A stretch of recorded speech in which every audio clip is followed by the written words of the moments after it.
The Arizona sun was super hot as Sam Hartwell, a rancher, rode his old brown horse down a bumpy trail to Tombstone. It was 1884, and this place was still pretty wild, so people locked their doors at night. Sam's leather pants made a creaky sound with every step his horse took, blending with the far-off cry of a hawk flying over the mesa. At 52, Sam had seen a lot of tough stuff and could spot trouble from far away. His face, rough from years in the desert sun and hard choices, showed.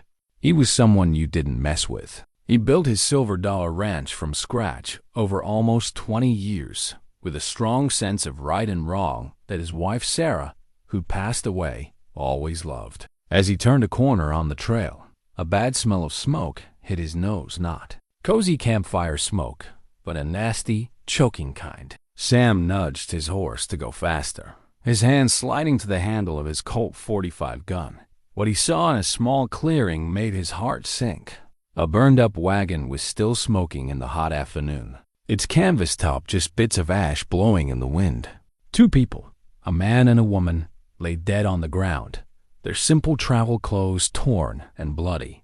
The woman's arm was stretched out, like she was reaching for something important before she died. Sam got off his horse slowly, his boots crunching. Unbroken stuff. His sharp eyes studied the scene. This wasn't a random attack. It was planned and careful. Stuff was scattered everywhere, like someone had searched it and tossed it aside, but something didn't add up. Then he heard a soft cry from under the flipped wagon. Sam knelt down and looked into the shadows. There was a little girl, maybe 8, with messy auburn hair and a torn blue dress. Her big green eyes were full of fear no kid should ever feel. "Hey, kiddo," Sam said gently, holding out his hand. "You're okay now. I won't hurt you." The girl pulled back, shaking. "Don't let them take me," she whispered, her voice tiny against the wind. "Mama said, if bad men came, I should hide until a good person found me." Sam's throat got tight. He'd seen a lot of sad things, but this girl's words hit him hard. "What's your name, sweetie?" "Emma," she whispered. "Emma Patterson. Those were my mama and papa." Sam glanced at the bodies, his jaw tightening. He'd figured as much. "Emma, I'm Sam Hartwell. I've got a ranch nearby, and I promise, no one's taking you anywhere you don't want to go." It took almost an hour of gentle talking before Emma crawled out. She was thirsty and weak, probably hiding since morning. Her little hands held a worn-out rag doll with loose button eyes. As Sam helped her stand, they heard horses coming. Emma clung to Sam's leg, trembling. 5 men rode up, their horses sweaty. The leader, a skinny guy with a black mustache and cold gray eyes, got off his horse like he owned the place. Sam knew him, Jake Morrison, a mean guy who stole land and cattle. "Well, well," Morrison said with a smirk, his hand on his gun belt. "Sam Hartwell, didn't expect you here." "Morrison," Sam said calmly, his hand inching toward his gun. "Funny timing, finding you near this." Morrison glanced at the wrecked wagon, then at Emma, and grinned. "Sad thing. What happened?" "Heard a family around here knew about some silver claims. Such a shame about their accident." "Accident?" Sam's voice showed he didn't buy it.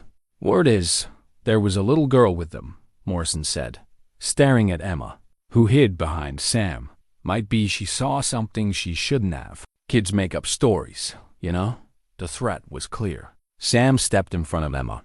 "Haven't seen any girl. Just found this mess and was going to tell Sheriff Wheeler." Morrison laughed, but it wasn't friendly. "Sam, you're too honest for your own good. But you're smart enough to know some things need flexibility." One of Morrison's men, a big guy with a scar on his cheek, leaned forward. "Boss, why not just deal with him?" "Quiet, Dutch," Morrison snapped, still watching Sam. Emma grabbed Sam's belt, and he knew this was about more than a crime now. This was about keeping her safe. "You know, Morrison," Sam said, his voice sharper, "I'm thinking of taking on new responsibilities, like long-term ones." Morrison's eyes narrowed. "That so?" "I've got friends all over Sheriff Wheeler, Judge Harrison, folks in Tucson who don't like people who hurt kids." Sam's hand rested on his gun. Those kinds of friends make life tough for certain men. The air was tense. Morrison's. Men spread out, hands near their guns. But Sam was smart. He had a big rock for cover on the right side of the fight. Morrison was mean but careful. A fight here would leave evidence and questions. Plus, Sam added, my foreman knows I'm out here. He'll send a search party if I'm late. Morrison stared, then got back on his horse. You're making a mistake, Hartwell. That girl knows things that could cause trouble. Maybe those people should have thought before they left a kid without parents, Sam shot back. As Morrison and his men rode off, Emma gripped Sam's belt tighter. He looked down at her big green eyes. Will they come back? She whispered. Sam knelt down. Emma, listen close.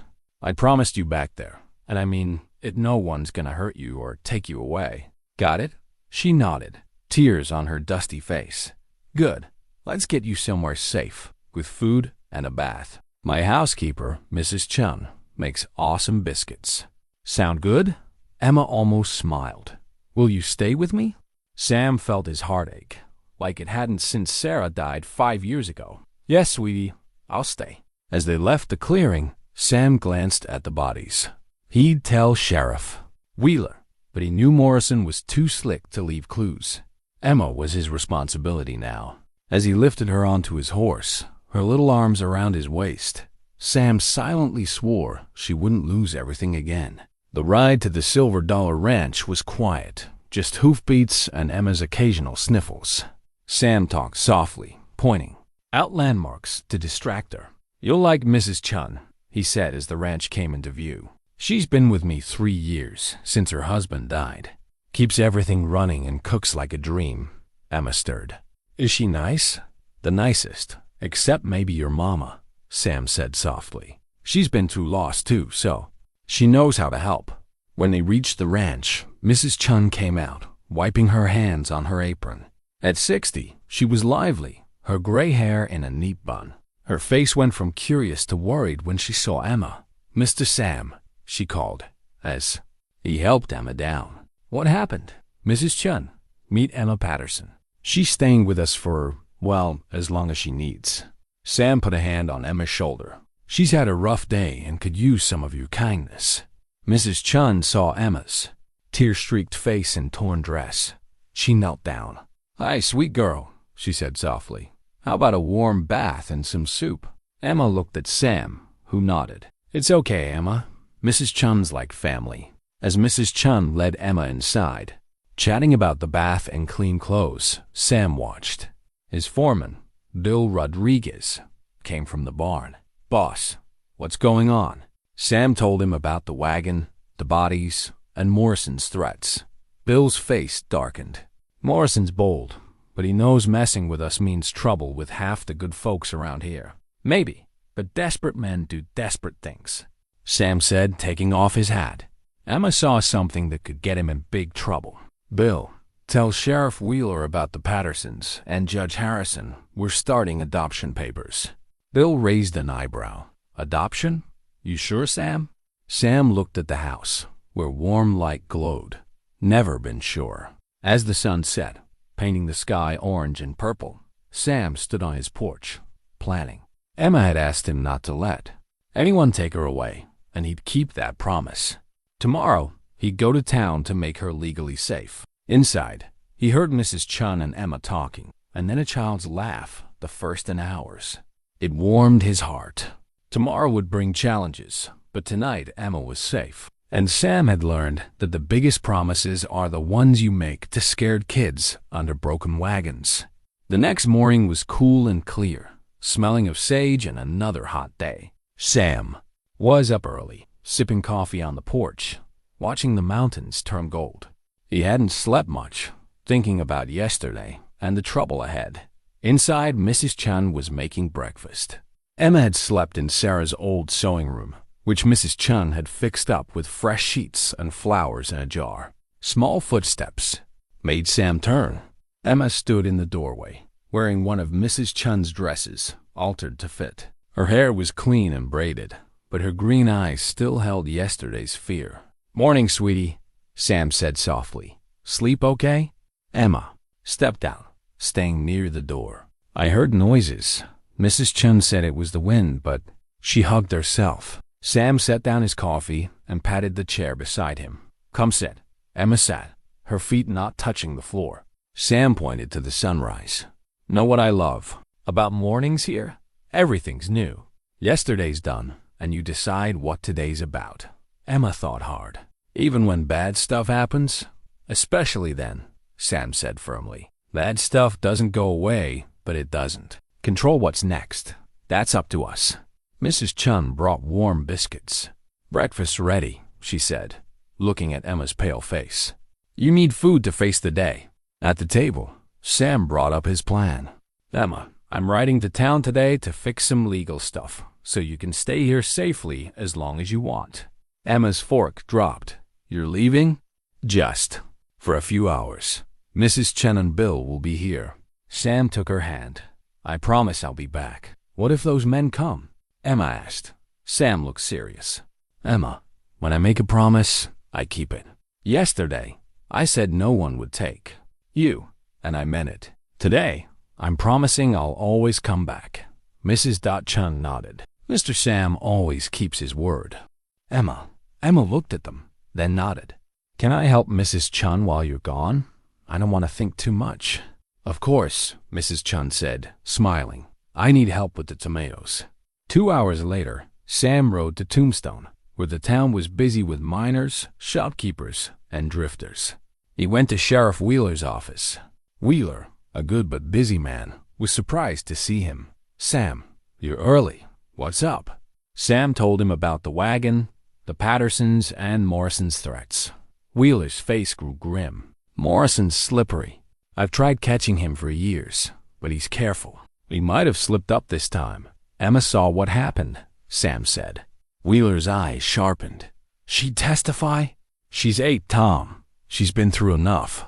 She needs protection, not a courtroom. You keeping her? Wheeler asked. Sam nodded. I need adoption papers. Fast. Wheeler grabbed his hat. Let's see Judge Harrison. Judge Harrison's office was in the new courthouse, a sign of order in the wild territory. Harrison, a fair man in his 60s, greeted them warmly. Sam told the story again. Harrison listened, then leaned back. Adoption takes months, checks, visits, witnesses. But I can give temporary guardianship now, with adoption later. What's that mean? Sam asked. You'd be legally responsible for Emma's care and safety. No one could take her without a court order. Sam felt relieved. How fast can we do it? By this afternoon, Harrison said. But Morrison won't stop. She's a threat to him. Then he'll have to deal with me, Sam said. Harrison nodded. I'll also issue a restraining order against Morrison. They stay away from your ranch and Emma. Will that stop them? Wheeler asked. Harrison shrugged. Legally, yes. Practically? Men like Morrison don't care about laws, but it gives us a reason to arrest them. Harrison added, tell your neighbors, the Andersons, the Mickeys. Safety in numbers. Sam spent the morning sending telegrams to Tucson and Phoenix, buying supplies for Emma, and getting extra bullets. By afternoon, the guardianship papers were signed. Sam tucked them in his vest, feeling their weight. Emma was his to protect now. The ride back felt long, eager to tell Emma. He saw her in the garden with Mrs. Chun, picking tomatoes. She looked safe, like she belonged. Emma tensed when she heard his horse, but relaxed when she saw it was Sam. How'd it go? Mrs. Chun asked. Better than I hoped, Sam said, kneeling to Emma. I saw a judge today, a man who makes sure laws are followed. I asked him to make it official. You belong here with me and Mrs. Chun. Emma looked confused. What's that mean? It means, by law, you're my daughter now. Really family. No one can take you away. Emma's face showed confusion, then hope, maybe joy. Forever? Forever? Sam said. Nobody takes you without my say, and I'll never give it. Tears ran down Emma's face, but they seemed like happy ones. She hugged him so hard, he almost fell. Can I call you Papa? She whispered. Sam's eyes stung. I'd love that. That night at dinner, Emma was livelier, talking about the garden, a barn cat, and rocks she found. But as it got dark, she got quiet. When Mrs. Chun said it was bedtime, Emma looked scared. Can I stay up a bit? Sam and Mrs. Chun shared a look. Emma was scared of the dark and her memories. "How about I sit with you after you're ready for bed?" Sam said. "We can talk or tell stories." Emma's face lit up. "Mama told me stories." Later, Sam sat by Emma's bed, her doll in her arms. The room glowed softly from a lamp. "What stories did your mama tell?" Sam asked. "About brave people who weren't scared," Emma said. "Being brave doesn't mean no fear," Sam said. "It means doing what's right even if you're scared." "Were you scared today?" Emma asked. "A little.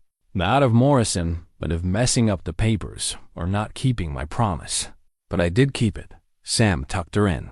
"Let me tell you about when I was your age, facing a mountain lion."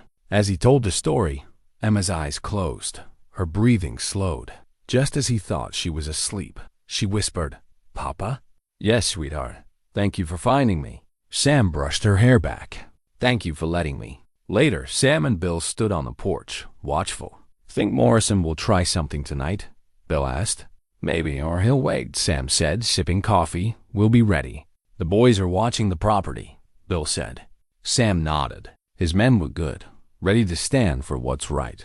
As the desert night filled with coyote calls and wind, Sam felt whole again. Emma was safe, healing, and the ranch felt like home. But Morrison was still a threat. A rider appeared, and Sam's hand went to his gun. It was Sheriff Wheeler. "Tom," Sam said. "Late for a visit." Wheeler looked serious. "Morrison left town with his crew. They're at the old Garrett place 10 miles north, probably planning something." Wheeler took a coffee from Bill. "Also, the Pattersons had survey papers about silver deposits worth a fortune." Sam understood. "So Morrison killed them for what they knew and thinks Emma heard something." Wheeler nodded. "What do we do?" Sam looked at Emma's window. "We make sure he never finds out what she knows. Whatever it takes." They kept talking, not noticing Emma at her window, looking out with wise, worried eyes before going back to bed. She'd heard more than they knew and would soon decide what to tell her new papa. 3 months later, autumn lights stretched across the Silver Dollar Ranch. Emma, now officially Emma Hartwell, arranged flowers in a jar. At 8, she'd grown taller and stronger, and her eyes were less haunted. Sam watched, amazed at her change. From the scared girl under the wagon to a happy, curious kid. She helped with chores, rode a gentle horse, and went to school twice a week. "Papa," Emma called, focused on her flowers. "Mrs. Chun says dinner's in 10 minutes. You gonna stand there or help set the table?" Sam laughed. Emma's sass reminded him of Sarah. "Yes, ma'am." As they worked, Emma got quiet. "Papa, would Mama and Papa Patterson be happy I'm here?" Sam answered like always. "Emma, your parents loved you so much. They'd be glad you're safe, loved, and growing into an amazing girl." He ruffled her hair. "They'd want you happy," Emma smiled. "Mrs. Chun's teaching me biscuits tomorrow. She says I'm good at baking. If she says so, it's true." Horses approached. Sam reached for his gun, but relaxed seeing Sheriff Wheeler and Judge Harrison. "Expecting guests?" Mrs. Chun asked. "Not really, but they're friends." Sam greeted them. "Tom, Judge, what's up?" Wheeler glanced at Harrison. News about Morrison. Emma froze, and Sam stood by her. "What news?" Harrison cleared his throat. "Morrison's dead, Sam. Shot in a saloon fight in Tucson over cards." Sam felt Emma grab his hand. "His men?" "Gone," Wheeler said. "Scattered to Mexico without him." Emma looked at Sam. "The bad men won't come back?" "You're safe, sweetie," Sam said. Harrison smiled, pulling out a paper. "Miss Hartwell, your final adoption papers. You're Emma Sarah Hartwell." Emma's middle name was a surprise, honoring Sam's wife and her new family. Tears filled her eyes as she took the paper. "Emma Sarah Hartwell," she whispered. "That's me now. Forever," Sam said. As the men left, Emma ran after them. "Sheriff Wheeler, Judge Harrison, thank you for helping Papa keep his promise." Wheeler knelt. "Emma, your Papa's a great man. Remember that." "I will," she said. At dinner, Emma asked, "Papa, what about the papers my first parents had?" Sam paused. He'd forgotten the surveys. "What about them, sweetie?" Emma bit her lip. "I think I know where they are." She went to her room and brought back her rag doll. She opened the seam, pulling out folded papers. Mama hid these in Dolly. She said if anything happened, give them to someone good. Sam unfolded them surveys of silver deposits, worth a fortune. Emma, you carried these all this time? She nodded. Mama said they're important, for good people. Sam looked at her. These show silver on our ranch and others. They're yours, since your parents died for them. When you're 18, we'll file claims and you'll be rich. Emma thought, will you help me decide what to do with it? If you want, I do. But Papa, can we use some to help kids like me, without families? Sam's throat tightened. Emma Sarah Hartwell, that's the best idea ever. Later, Sam and Mrs. Chun sat on the porch. She's special, Mrs. Chun said, keeping that secret until she felt safe. She is, Sam agreed. Sometimes I wonder if she'd be better in a city school. Mrs. Chun looked surprised. Sam, she's thriving here because she's loved. In the city, she'd be another orphan. Here, she's Emma Hartwell. Emma's voice came from her window. We're home, Dolly, really home, and no one can take us away. Sam smiled, remembering the scared girl he'd found. He'd kept his promise, not just protecting her from Morrison, but from despair. Emma was safe, loved, and home. So was he.